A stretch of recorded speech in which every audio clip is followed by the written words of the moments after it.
Yo, what's up guys? So, it's me Kabugski Channel. So, pag-usapan natin ngayon kung paano ko naipasa yung exam, paano yung diskarte ko, kung paano ko na ipasa yung exam.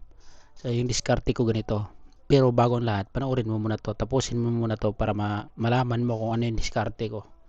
Yung diskarte ko is ganito. Yung nag-aral ako, may book 1 at saka book 2 ako noon. So, ang ginagawa ko, nagbabasa ako. Binabasa ko siya. Tapos, kapag hindi ko naintindihan, ginagamitan ko siya ng apps ng Papago.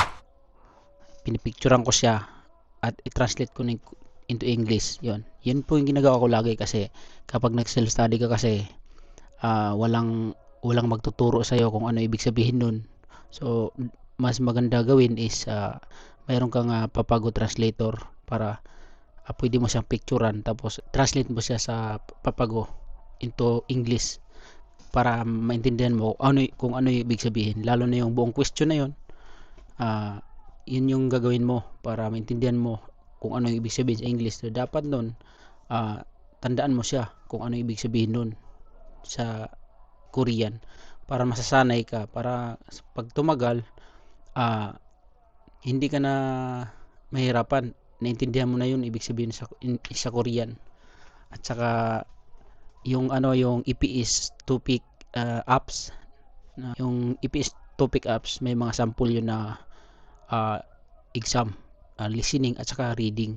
Doon ko sinasana yung practice ko ng pag-review ng exam, kasi para ka ring nag-exam ng totoong exam, pero yun po is as apps lang yun.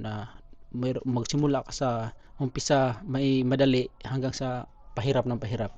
So yun po yung ginagamit ko dati sa pagre-review tapos yung mga sample exam.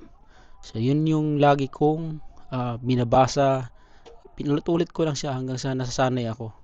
Mas maraming alam na vocabulary, mas maganda.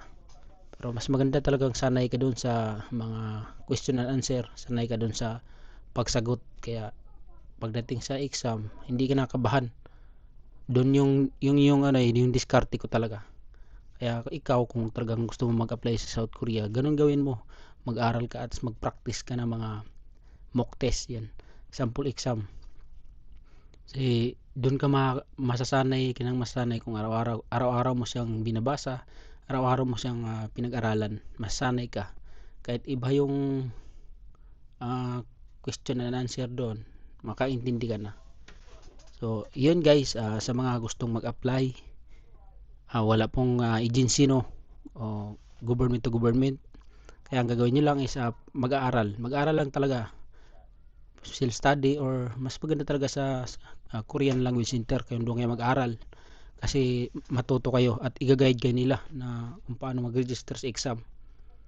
So yun guys, sa mga hindi pa alam, alam nyo na po. Mag-aral lang kayo, tapos diskarte lang talaga, mag-review. Ako nga, kahit nandito ako sa Korea, nag-aaral pa rin ako. Level 2 kasi para to sa AIP. So yun lang talaga puhunan natin, pag-aaral.